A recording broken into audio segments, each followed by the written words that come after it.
I came across many ancient tragedies and also maybe laughter,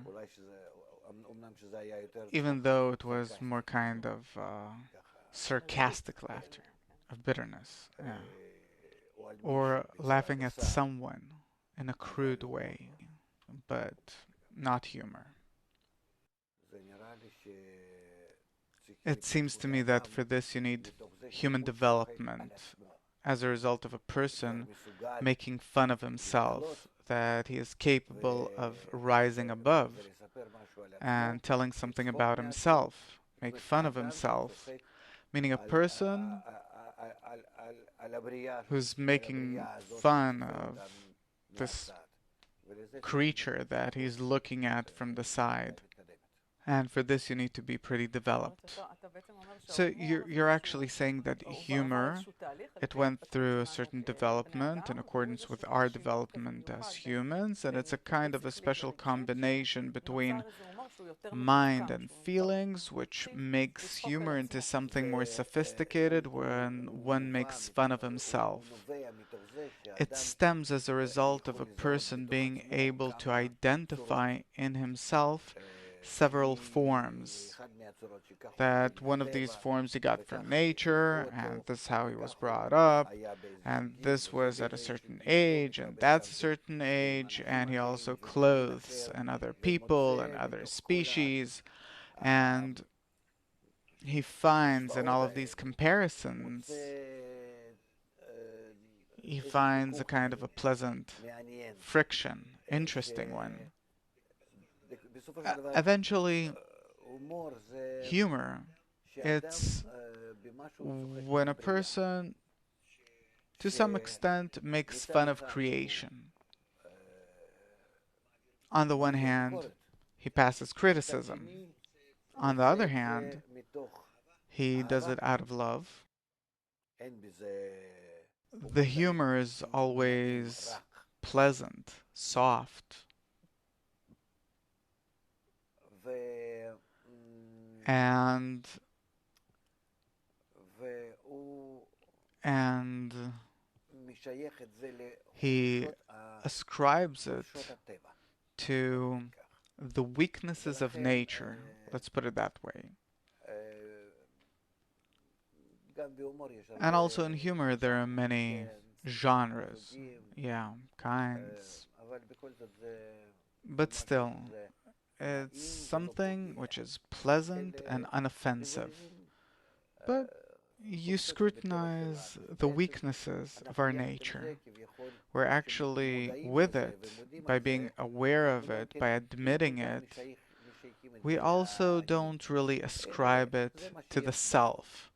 But that's how we are, and therefore it's not hurting a person himself, his I, his ego, but it's something common.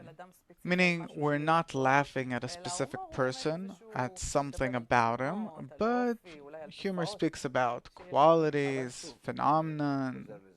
Yeah, but again, I'm returning to this, that also the clowns, the humorists, and from circus to the big stage where they perform, all the professionals, they themselves are very deep people, not easy people,